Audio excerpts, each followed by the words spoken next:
No quadro Foco na Informação, viemos conversar com o Dr. Renato Coelho, médico pediatra, com especialização em comportamento e desenvolvimento infantil, há quase 30 anos. Dr. Renato também é professor da Faculdade de Medicina da Universidade Federal de Porto Alegre. Dr. Renato, muito obrigado por nos receber aqui no seu consultório. É um prazer. Dr. Renato, qual público o senhor atende prioritariamente aqui no seu consultório? O público que eu atendo é basicamente crianças.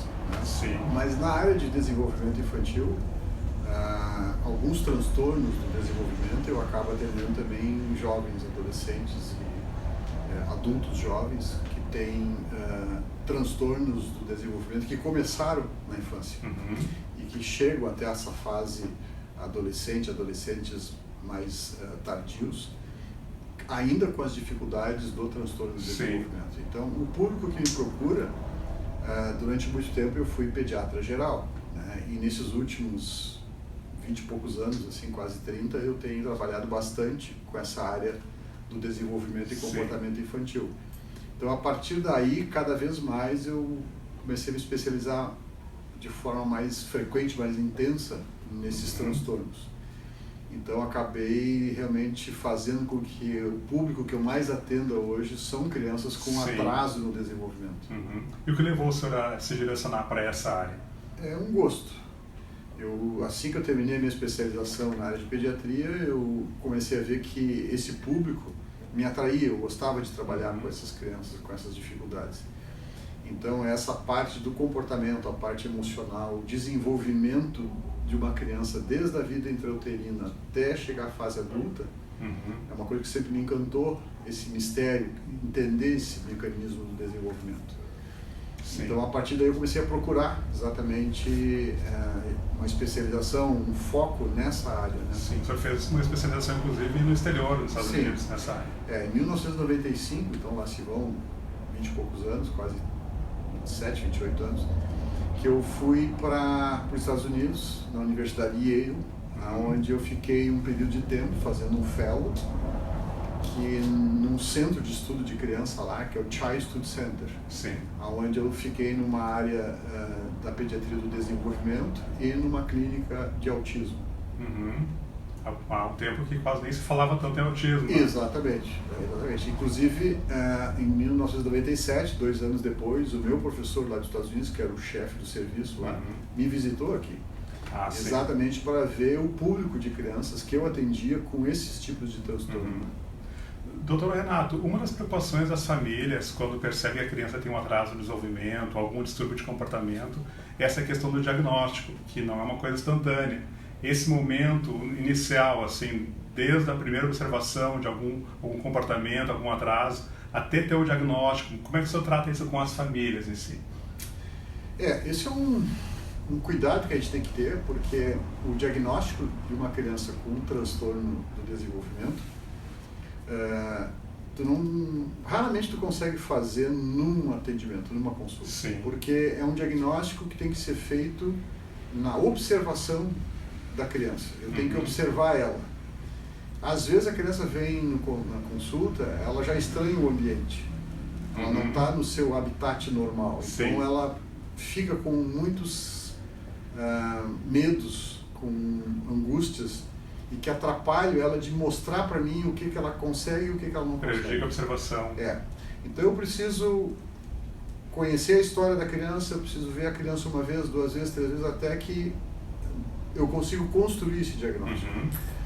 A maioria dos diagnósticos nessa área são observacionais. Né? Não existe um exame, um raio-x, uma ressonância, um eletro, que eu possa me dizer, a criança tem tal problema. Então, os transtornos do desenvolvimento é algo que vai acontecendo de uma forma insidiosa, de forma lenta, as coisas vão apresentando. E qual a importância desse diagnóstico precoce, de quanto mais cedo os pais procurarem, então, um acompanhamento? Esse é o foco que nós temos já há bastante tempo nessa área do desenvolvimento, onde quanto mais cedo eu reconhecer que a criança tem um atraso e mais cedo eu fizer a intervenção, melhor vai ser a resposta. Claro que eu pego uma criança de 1 ano e meio que tem um atraso, tem uma suspeita de que ela possa ter um transtorno do espectro autista, eu não preciso ter o diagnóstico do espectro autista para colocar ela em tratamento. Sim. Uhum. Eu tenho já um elemento muito mais importante, que é o atraso que ela tem. Sim. Se mais tarde nós vamos concluir que ela tem o espectro autista ou ela tem um outro tipo de transtorno do desenvolvimento, eu vou ter tempo necessário para isso. Uhum. Então, o período de 1 ano e meio até 3 anos e meio, 4, a gente chama assim, que são um período de janelas da intervenção. Ou seja, independentemente de ter um diagnóstico fechado, já existem acompanhamentos e tratamentos. Exatamente. Qual é o principal aspecto que uma criança mostra para nós que as coisas não estão indo bem? Principalmente na parte da linguagem e da comunicação. Sim. É aí que mais frequentemente vai fazer com que elas venham ao consultório. Então, se ela está com um atraso na linguagem, eu tenho que começar a fazer uma intervenção mais cedo, independentemente se o diagnóstico dela vai ser um transtorno específico de linguagem, se vai ser uma apraxia da fala, se vai ser um espectro autista, se vai ser um distúrbio do processamento auditivo. Eu não sei. Sim, a causa mas não é conhecida. Nesse momento a causa ela não é o mais importante. Uhum. O mais importante é eu começar a intervir. Porque sempre é importante o pessoal entender que linguagem e fala não são a mesma coisa. Uhum. Eu aqui estou falando com você, eu estou usando as mãos. Então, a linguagem que eu estou usando, ela é muito gestual. Exato. Eu uso a expressão do meu rosto, eu uso as mãos, eu faço entonação da voz. Então, isso é comunicação. Eu estou me comunicando. E eu uso a linguagem gestual e a linguagem verbal. A verbal é a fala. Sim, a criança pode se comunicar antes mesmo de falar. Antes de falar, ela se comunica. Sim. Antes de falar, ela tem uma linguagem. Uhum. A criança às vezes entra no consultório, a linguagem do olhar dela já me diz tudo. Uhum. Eu sei que ela está conseguindo se comunicar. Se ela me olha, me puxa a minha atenção e olha para onde ela quer e aponta com o dedo, isso é um elemento de linguagem muito bom, né? Certo. Doutor, mas os pais nesse momento também ficam bastante aflitos, né? Enquanto não tem uma posição, não tem um diagnóstico, pode ser que não seja nada, pode ser que seja... Cada criança tem o seu tempo, a gente ouviu muito falar isso também, né? Uhum. Essa aflição dos pais. Essa expressão que tu usasse agora, né? Cada criança tem o seu tempo, é interessante trazer e para o público que está nos escutando, assim, isso não é uma verdade que tem que ser usada. Uhum. Cada criança tem o seu tempo. Não. A criança tem um tempo dentro de um tempo. Uhum. Eu sempre gosto de usar lá para os meus alunos um exemplo que é mais fácil nós entendermos. A criança caminha habitualmente entre 11 meses de idade e 15 meses de idade. Esse é o período que ela vai caminhar. Então, cada criança tem o seu tempo para caminhar dentro desse tempo de 11 meses até 15 meses. Passou de 16 meses, ela está atrasada. Já tem um atraso ali. Então, uma criança de 1 ano e 7 que não está caminhando ainda, não dá para dizer para ela, não, fica tranquila, cada criança tem seu tempo. Uhum. Não, ela já passou o tempo dela. Sim. Do ponto de vista normativo de nós, seres humanos, o período do caminhar é aquele ali. Sim. Se eu passei daquele ali, eu estou atrasado. Ela pode vir desenvolver depois do caminhar. Exatamente. Pode ser que não seja um atraso muito grave ou importantíssimo na vida da criança, mas está atrasado. Sim. Alguma razão fez com que ela só fosse caminhar aos 2 anos, entende? Certo. Doutor, uma outra questão é quando chega o diagnóstico também. Esse é um momento difícil para as famílias, para muitos é um choque, né? Muitos não sabem como reagir, muitos até fogem desse momento, né? Outros têm uma reação mais tranquila, mas sempre é um momento muito difícil também que o médico precisa lidar com a família nesse momento. A maneira como tu vai chegar no diagnóstico vai depender muito da família. Se eu estou lidando com uma situação ali que eu estou percebendo que os pais estão muito assustados, eu primeiro tenho que trabalhar essas questões. Uhum. Eu tenho que perguntar para eles assim, o que está assustando eles? O que está deixando eles preocupados? Se nós fizermos o diagnóstico agora ou no mês que vem, a criança vai continuar tendo o problema. Sim. E eu tento tirar o foco do termo autismo. Uhum. Porque senão, assim, como o autismo é um transtorno do neurodesenvolvimento que está sendo muito falado, a gente vê nos programas que tem por aí afora, nas organizações não governamentais, na própria coisas do governo, enfim. Está na mídia ultimamente. Está na mídia, a gente se fala muito nisso. Então, o que eu vejo muitas vezes? Crianças que chegam até mim porque alguém disse para a família que a criança tinha um autismo, e eu vou avaliar, ela não tem. Então, desfazer essa percepção é muito difícil. Porque como não tem um exame que nos diga é ou não é, as famílias ficam muito assustadas. E o que é exatamente autismo, doutor? Nosso público, então? Pois então, é um transtorno do neurodesenvolvimento que se caracteriza por um atraso global do desenvolvimento. Quando eu digo global é porque não é só numa área. Uhum. A criança pode ter um desenvolvimento motor adequado, ela pode ter um desenvolvimento motor fino, que é de coordenação motora adequado, ela pode ter um atraso na linguagem e na parte de adaptação social, no convívio dela com a família, ela não tem dificuldade. Aí eu vou ver se ela tem um atraso só na área da linguagem. Uhum. Então não é global. Global é quando envolve mais de uma área do desenvolvimento. Sim. Então se ela tem um atraso de linguagem e comunicação, ela tem um atraso social, isso é, ela não consegue se relacionar, ela não sabe interagir com as outras crianças ou com os adultos, eu já chamo isso de um atraso global. Uhum. O atraso global ele pode ter algumas origens. Uma delas é o espectro autista. A gente sabe que a genética do transtorno do espectro autista, ela não é simples. Não é assim, eu tenho, meu sangue é A, o teu é B, nós vamos ter filhos A, B. Não. É uma genética muito mais complexa. Tem aproximadamente 500 genes já classificados que estão envolvidos no espectro autista. Sim. Nós temos mais ou menos uns 100 genes que estão bem claros, assim, que quando está presente, realmente a criança tem a chance de desenvolver. Por que tem algumas pessoas que têm uma predisposição genética e não desenvolvem o transtorno? Por quê? Porque houve alguma coisa que protegeu e que esses genes não se manifestaram. Sim. Então hoje se trabalha muito com o conceito da chamada epigenética. São fatores ambientais, fatores que podem fazer com que aquela predisposição genética que eu tenha venha para fora. Uhum. Eu vou manifestar aquele problema. Então, a gente sabe que nascer prematuro, em prematuros bem extremos, aumenta bastante a chance, se eu tiver uma predisposição genética, de eu desenvolver o transtorno do espectro autista. Tem muitos estudos nessa área ambiental para ver quais são os fatores ambientais potencialmente de ter um efeito epigenético, fazer com que uma pessoa que tenha predisposição venha desenvolver. Sim. Então, tem estudos na área da nutrição, tem estudos na área da poluição ambiental, algumas infecções por vírus durante a vida de gestação, na vida fetal. E tem esses fatores, como eu falei com vocês, de prematuridade.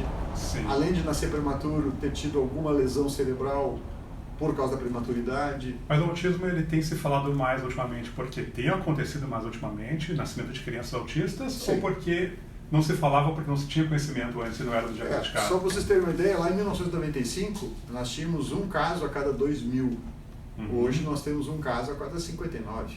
Nossa, é um aumento exponencial. Mas sim, mas só, por que aumentou tanto? É uma epidemia? Não, é que também mudou-se o critério. Sim. Por isso que se chama espectro. Sim. Para entender essa história do espectro, seria mais ou menos assim, se eu pegar uma régua de 0 a 100, lá em 1995, quem eu chamava de autismo era exatamente esses 20, 30 finais aqui. Esses outros 70 não eram chamados de autismo no passado. Então a ciência mudou o critério que se considerava aqueles autistas lá de 1995 para agora. A gente botou para dentro do espectro crianças que antes ficavam fora dessa classificação. E talvez até sem um diagnóstico. Exatamente. E o que o pessoal viu? Que essa condição dessas crianças não estarem dentro do diagnóstico do autismo lá há 20, 30 anos atrás, deixava essas crianças sem tratamento. E elas chegavam lá na faixa escolar e adolescentes com dificuldades. Sim. E eles viram que o transtorno era o mesmo. Era só um espectro diferente de manifestação. Mas era um grau ou uma não forma chega a ser diferente? um grau, é uma forma diferente de se manifestar. Eu posso manifestar as minhas dificuldades muito mais na questão social. Eu tenho muita dificuldade de me relacionar.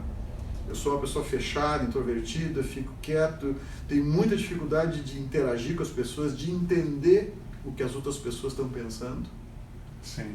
E aí essas crianças ficavam de fora. Por quê? Porque elas falavam, elas não tinham dificuldade na escola, no sentido assim, de aprender, mas eram crianças com muita dificuldade de se relacionar e interagir com as pessoas. Sim. Né? Quando eu digo isso, às vezes fica difícil das pessoas entenderem o que é essa dificuldade social. É, por exemplo, exatamente eu entender o que o outro está sentindo. Eu conseguir me colocar no lugar do outro e saber... Coisas mais abstratas, assim. Exatamente, é o que a gente chama do conceito da empatia. Eu poder me colocar no lugar do outro e imaginar o quanto o outro está sofrendo. Sim. Ou sentindo. Entendeu? Essas pessoas têm dificuldade de fazer esse mecanismo. Sim. Doutor, o autismo ele tem tratamento, tem cura, a pessoa pode levar uma vida normal, alguns casos realmente são situações mais sérias, mais graves. Tudo isso. Falar em cura, não, a gente não usa essa expressão. Por quê? Porque como é uma base genética e tu teve esse transtorno ao longo da tua primeira infância, vai ficar. Por mais que tu trate, por mais que a pessoa responda muito bem ao tratamento, tu não pode falar em cura. Sim. Porque algumas dificuldades vão ficar. São permanentes. Pode levar uma vida normal? A grande maioria leva. Se tu pegar essa escala de 0 a 100, a grande maioria vai levar a vida normal. Quando a gente chama vida normal, o que eu quero dizer com isso? A pessoa vai conseguir desenvolver a linguagem, a comunicação, vai conseguir aprender na escola, mas vai ficar algumas dificuldades? Vão, principalmente na área social. Sim. Né? Agora, a gente chama, em vez de cura, de resposta ótima. É uma criança que teve uma resposta muito boa às intervenções. E agora, se tu dissesse assim, uma criança que lá com 4, 5 anos tinha um diagnóstico de espectro autista e chegou lá com 10 anos, não tem mais nada e ficou curada, a primeira coisa que eu vou perguntar assim, será que era autismo? Ah, sim.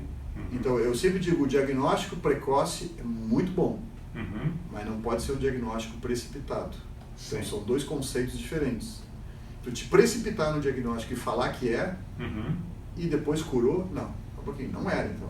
Sim. Doutor, nem todo transtorno global é autismo, existem outros tipos de transtorno. Quais são os mais comuns e quais são as características? Então, a gente sabe que tem alguns problemas genéticos, né, que os sintomas que a criança vai ter fazem parte do espectro autista.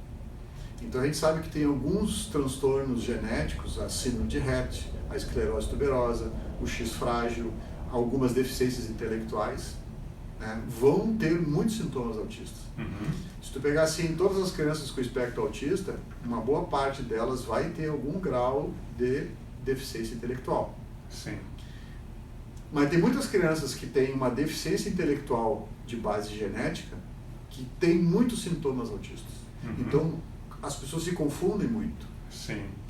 Muitas vezes eu tenho uma criança que eu acompanho, que eu tenho a nítida sensação assim, que ela tem uma base genética de uma deficiência intelectual importante, e os sintomas autistas dela são em função da deficiência intelectual dela. Mas ela terá o diagnóstico com as duas diagnósticos.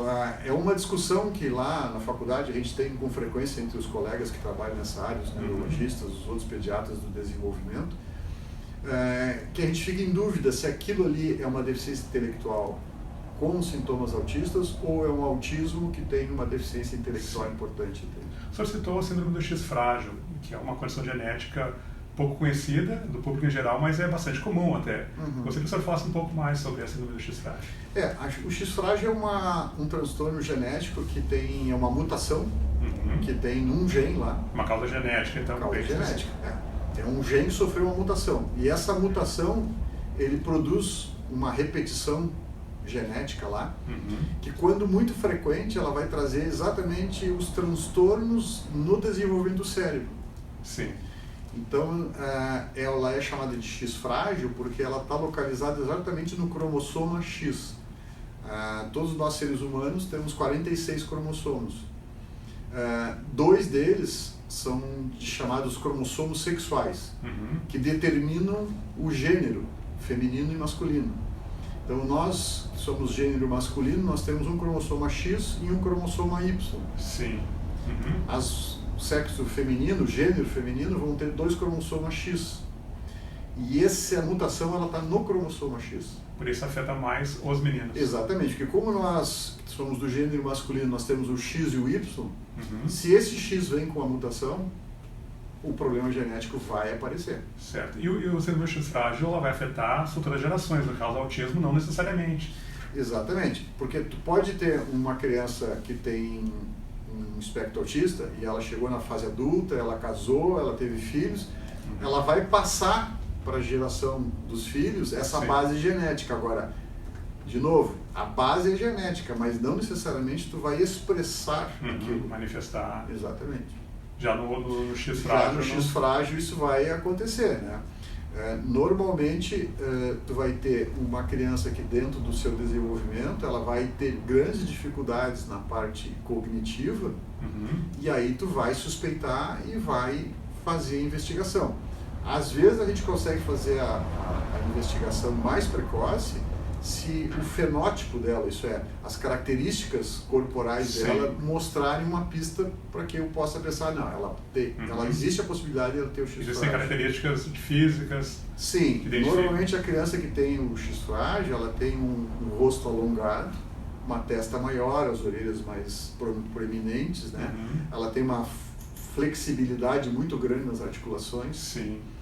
Então são sinais que mostram uma pista para nós pensarmos que possa ser o X frágil. Certo. Doutor, uma outra preocupação das famílias, dos pais, é com relação à medicação, né? Medicação de uso contínuo, medicação controlada, e em muitos casos é necessário, né, para o tratamento. De que forma os pais podem lidar com isso, com essa preocupação em relação ao medicamento?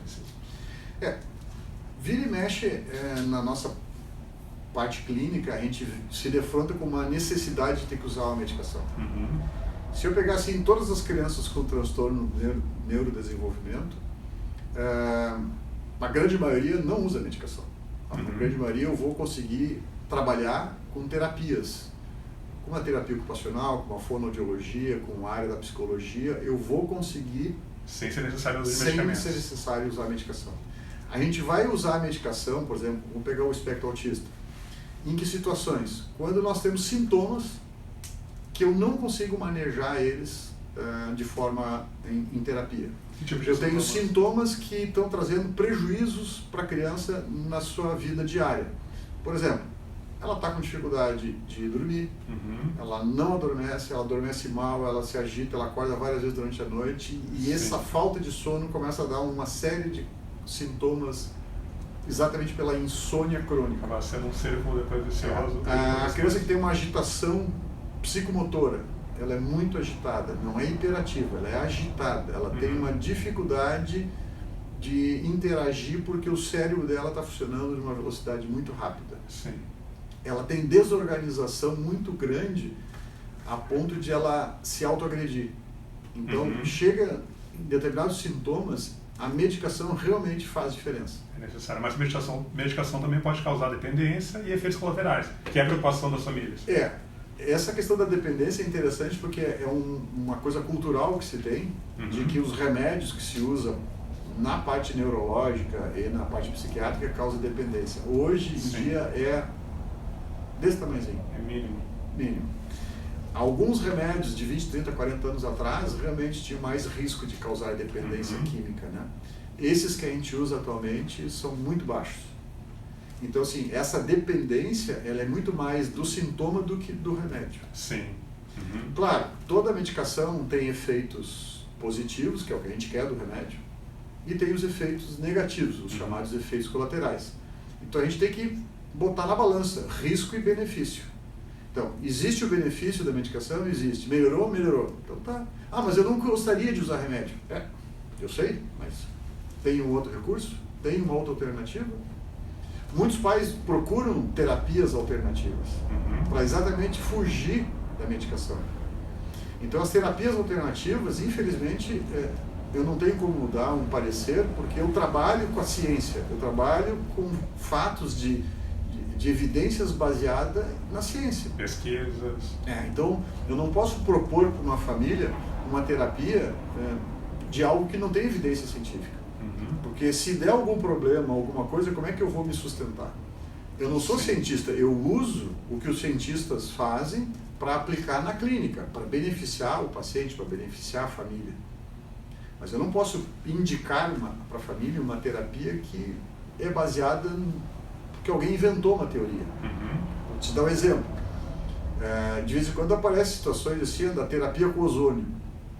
Terapia com ozônio para criança com autismo. Olha, não tem evidência científica nenhuma para isso. E tu aplicar uma terapia alternativa que não tem evidência científica, se der um problema com a criança, quem é que responde? Sim. Então, assim, a gente não pode propor coisas que não tem uma base científica, entende? Sim. Eu gostaria de ter uma medicação natural, homeopática, ervas, que fizessem muito bem e não tivesse nenhum efeito colateral. Mesmo as ervas têm efeitos colaterais. Sim. Não é por ser natural que ele é isento de efeitos colaterais, entende? Sim. Doutor, você falou em outras terapias. Tem uma questão que preocupa também as famílias, é a questão da seletividade alimentar, né? Isso é possível trabalhar, isso pode acontecer com qualquer criança, mesmo as típicas, né? Mas autistas, outros transtornos, têm uma propensão maior à seletividade alimentar. A seletividade alimentar, ela acontece em todas as crianças. Sim. Seja as que têm um desenvolvimento típico, seja as que têm um desenvolvimento atípico. As que têm um desenvolvimento atípico, elas vão ter mais dificuldades. A seletividade alimentar vai ser muito maior, a restrição alimentar, a aversão ao alimento, sim, eles têm. Então, assim, o manejo, na maioria das vezes, ele é comportamental, em terapias. É ali que a gente consegue desensibilizar e conseguir introduzir um novo alimento e quebrar aquela dificuldade que a criança tem com alimentos líquidos, com alimentos sólidos, com alimentos de cores diferentes, eles não aceitam. Sim. É um manejo difícil. Longo prazo. Não existe uma receita que eu possa usar em todas as crianças. E isso é uma coisa interessante, assim, cada criança que eu atendo, pessoal, que seja com atraso do desenvolvimento, que seja o espectro autista, que seja uma síndrome genética que nós comentamos agora, cada criança tem uma estratégia de tratamento. Não existe uma estratégia que eu possa usar para todos. Mesmo dentro do mesmo diagnóstico. Vamos pegar um exemplo na clínica, né? Se eu tenho uma criança com uma otite, uma inflamação no ouvido, eu tenho uma sequência assim, de remédios que eu vou usar e não vai fugir muito daquilo ali. Agora, dentro dessa área que eu trabalho, não. Cada criança tem uma estratégia de tratamento. Não existe uma estratégia de tratamento que eu possa usar para todos. Né? Assim como nem todos que eu atendo precisam fazer exames. Tem crianças que eu não preciso fazer exame. Não vou fazer eletro, não vou fazer ressonância, porque não existe uma indicação para isso. Agora, quando a gente precisa fazer algum exame, sim, tem que fazer porque eu estou suspeitando que possa ter algo neurológico, por exemplo. Aí eu vou fazer. Certo. E doutor, por que existem tantos jovens, até adolescentes jovens, que não têm um diagnóstico fechado? Qual é essa dificuldade para muitas famílias de terem até pessoas na fase adulta que ainda estão subdiagnosticadas? Primeiro porque tem uma coisa cultural, que é aquilo que tu falasse antes, assim, não, calma, cada criança tem seu tempo, e esse tempo vai passando. E as pessoas vão deixando de fazer o diagnóstico e as intervenções necessárias. Sim. A outra é que entra também no assunto que tu trouxesse, a dificuldade dos pais em aceitar que a criança tem um problema. Às vezes é mais fácil a gente realmente esconder a cara, não é nada, e vai empurrando, e os problemas vão sendo empurrados com a barriga, como se diz no dito popular. E tu vai empurrando com a barriga e as dificuldades vão ficando para frente, entende? Então tem crianças que às vezes chegam lá com 13, 14 anos, com muita dificuldade escolar, que vão indo e não aprendem, mas vão andando na escola sem estar adequadamente se desenvolvendo no aprendizado. E aí ficam sem o diagnóstico, sem o tratamento. E é possível uma intervenção mesmo depois, adolescente, jovem? Sim, sempre é possível. Alguma coisa tu vai ter de benefício. Claro que o grande potencial a gente deixou para trás, que são os primeiros anos de vida. Sim. Mas assim, tu pegar uma pessoa com um espectro autista leve, que está na escola e está com dificuldade de aprendizagem, sim, tem como tu trabalhar, né? Tu faz o diagnóstico ali naquele momento e tu monta uma estratégia de tratamento adequada à idade dele e às necessidades dele, que provavelmente vão ser muito mais da área psicopedagógica. Sim, certo. Doutor Renato, muito obrigado por nos receber aqui no seu consultório, por nos passar toda essa informação muito importante para nós, para as famílias. Fique comigo, aqui é Foco na Eficiência.